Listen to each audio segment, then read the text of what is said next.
हिमाचल प्रदेश अब धीरे धीरे आपदा के दौर से बाहर निकल रहा है, लेकिन आपदा को लेकर प्रदेश में अभी भी सियासी आग ठंडी नहीं पड़ी है। मंगलवार को केंद्रीय मंत्री अनुराग सिंह ठाकुर की ओर से एक बयान सामने आया, जिसमें उन्होंने कहा कि केंद्र लगातार प्रदेश को मदद कर रहा है, मगर प्रदेश सरकार बताए कि अपने संसाधनों से प्रदेश में क्या क्या कार्य किए हैं। अब इसे लेकर प्रदेश सरकार में शिक्षा मंत्री रोहित ठाकुर ने पलटवार किया है और केंद्रीय मंत्री के इस बयान को दुर्भाग्यपूर्ण बताया है। अनुराग जी ने दिया है वो दुर्भाग्यपूर्ण है, जहां वो भारतीय जनता पार्टी के सांसद है और एक तरह से वो हिमाचल को भी आपकी यूनियन कैबिनेट में रिप्रेजेंट करते हैं। और जहां तक वो राहत देने की बात की, हिमाचल का जन जन इस बात को जानता है कि अभी तक वर्तमान में मात्र जो हमारे को एक अग्रिम 200 करोड़ की जो एनडीआरएफ की राशि मिली, उसके अलावा जिसकी वो बात करें अनुराग जी, वो वही है जो आपको एयरमार्क्ड पहले से 360 करोड़ आपको एसडीआरएफ के तहत मिलना था, वो आपको मिला है। 189 करोड़ आपको 2022-23 का, जिसमें एक ऑडिट पैरा लगा था जिसके कारण आपका विलंब हुआ। इसके अलावा मात्र जैसे मैंने पहले का 200 करोड़ के आसपास की आपको भरपाई एनडीआरएफ की वो भी एक अग्रिम राशि हमारे को दी है। और जो क्षति हुई है जिसका आज तक कभी भी हिमाचल के इतिहास में वर्णन नहीं हुआ, और लगभग जैसे 12,000 करोड़ की मैंने बात कही, आपका चाहे वो पीडब्ल्यूडी की बात हो, क्योंकि पहाड़ी क्षेत्र है, सड़कों की अपनी महत्वता है, जीवन रेखा भाग्य रेखा का कार्य करती है।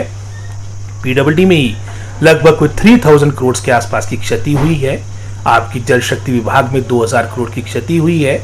और जहां तक तो हिमाचल प्रदेश की बात वो कर रहे हैं कि हिमाचल प्रदेश क्या कर रहा है, हमारी सरकार क्या कर रही है, वो मैं समझता हूँ जन जन हिमाचल प्रदेश का इस बात को जानता है कि आज सरकार ने सभी जो हमारी चाहे फ्लैगशिप कार्यक्रम्स की बात थी, जो हमारी अन्य मैं समझता हूँ, और चाहे हमारी बजटरी जो हमारी कमिटमेंट्स थी, उसको मैं समझता हूँ अभी पहली प्राथमिकता अपनी राहत, अपने रिहेबिलिटेशन, पुनर्वास को देते हुए दी है।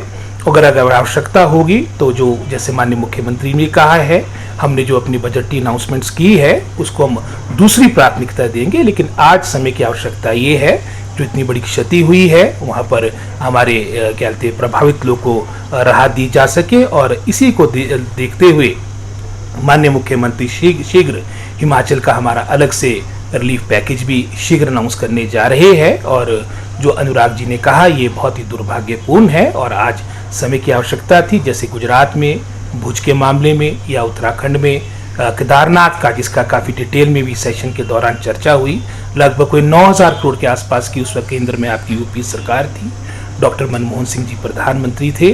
एक उदार सहायता उत्तराखंड की सरकार को दी थी। यहाँ बातें बड़ी बड़ी हुई। नड्डा जी की स्टेटमेंट भी मैं पढ़ रहा था जब वो हिमाचल आए थे, 3-4 जगह जाकर उन्हें प्रभावित क्षेत्र का दौरा भी किया। अखबारों में स्टेटमेंट आई कि जो हिमाचल मांगेगा वो हम देंगे, लेकिन खोदा पहाड़ निकला चूहा।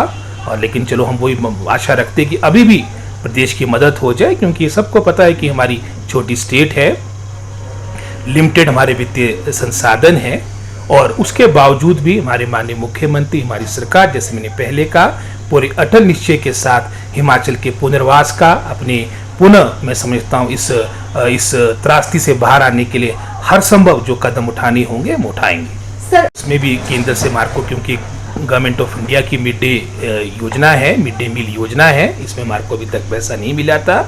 लेकिन विधानसभा में चर्चा के दौरान ये बात भी कही थी कि हम अपने संसाधनों से जो 4-5 महीनों से हमारे को मैं समझता हूँ हमारे कर्मचारियों को जो हमने ऑनरेरियम के रूप में रखे हैं, लोग रखे हैं, उनको हम उनकी जो उनकी मासिक पेय बनती है वो हम देंगे।